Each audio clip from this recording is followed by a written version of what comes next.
Bulchiinsi magaalaa Sabbataa siidaa abbaa gadaa fi haadha siiqqeef dhaabee jala bultii ayyaana irreechaa sababeeffachuun eebbiseera. Siidaan kun naannoo Walatteetti addabaabayii gadaa Faajjiitiin moggaafamerra dhaabbate. Qe'eenis kanuma gadaa Faajjiiti. Abbaan gadaa fi haati siiqqee siidichaan bakka buufaman Finfinneetti garagalanii kallattii ba'aa biiftuu agarsiisu. Kallattiin harki abbaa gadaa siidicharra jiru argisiise hiikaa guddaa qabaa jedhu raattonnii fi abbootiin gadaa. Ifa gaariitu jira gaa fuuldura jechuudha. Finfinneen kan keenya la kun marti la kun kan keenya kun hundi kana mul'isaa jira. Jimmirii gadaan hoggaa uumamu Waaqayyo baabiiftuutti garagalanii kadhatanii fakkaatti dhaabbate. Eebbafillee hootee manguddoon bahaatti garagalee kadhata. Kara baabiiftuudha. Nagaanuu godheedhee kanaan kadhata. Kanaaf kallattii karaa sitti garagaluunsaa kadhaa uummata biyya kanaatiif guutuudhaaf nageenya kadhata. Nageenyi badhaadha. Uummata keenya kana hundumayyuu baga ittiin isin ga'een jedhaan gara kootiin.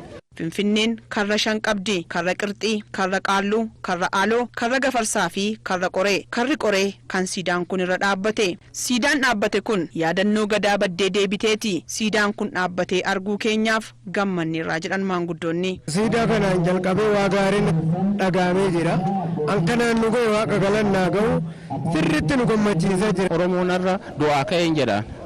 Maaliif mallattoon abbaa gadaa kun asitti siidaan kun ijaaramuuni gadaa baddee yaadannoo gadaa baddeetii fi xaarree asitti akka dhaabbatu goon. Siidaan dhaabbate kun siidaa alamii, siidaa Oromoo mul'isu, siidaa aadaa keenya mul'isu, siidaa jaarsa keenya mul'isu, siidaa jaartii keenya mul'isu, siidaa qeerroo keenya mul'isu, siidaa qarree keenya mul'isu.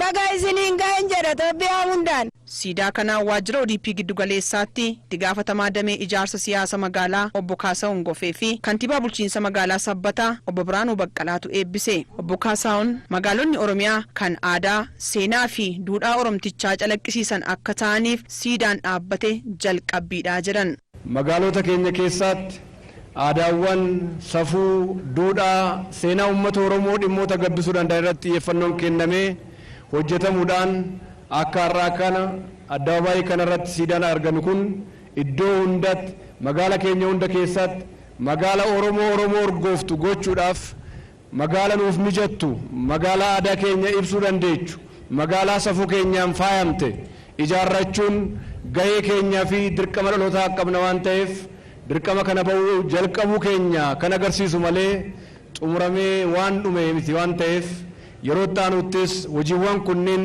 xiyyeeffannoo olaanaa argatanii mootummaa naannoo keenyaatiin fi paartiin keenya kan hojjetu ta'a. Kantiibaan bulchiinsa magaalaa Sabbataa obbo Biraanuu Baqqalaa hirmaannaa uummataatiin hojiin aadaa fi duudhaa beeksisuu ol kaanii dhalootaaf dabarsuu cimee itti fufaa jedhan. Aadaan keenya, duudhaan keenya magaalaa keenya keessatti keessumattuu immoo naannoo keenya keessatti sadarkaa barbaadamutti akka dagaagu uummanni hundi tumsa gurguddaa godhee jira. Tumsa gurguddaa godhe kanaanis bu'aawwan injifannoowwan gurguddaa argannee jirra. Kana cimsinee kan itti fufsiisnu ta'a. Bulchiinsi magaalaa Sabbataa sagantaa kana sababeeffachuun tajaajila fooyya'aa fi malaammaltummaarraa bilisa ta'e hawaasaaf kennuufis kenna waraqaa eenyummaa dijitaalaayizd yookaan ammayyaawaa gochuusaas ifa godheera. Bulchiinsi magaalichaa keessummoota karra Qoreetiin kallattii Jimmaa, Aggaaroof Iluu Baaboor irraa irreecha Finfinneef dhufan simachuufis qophii xumureera jedhe.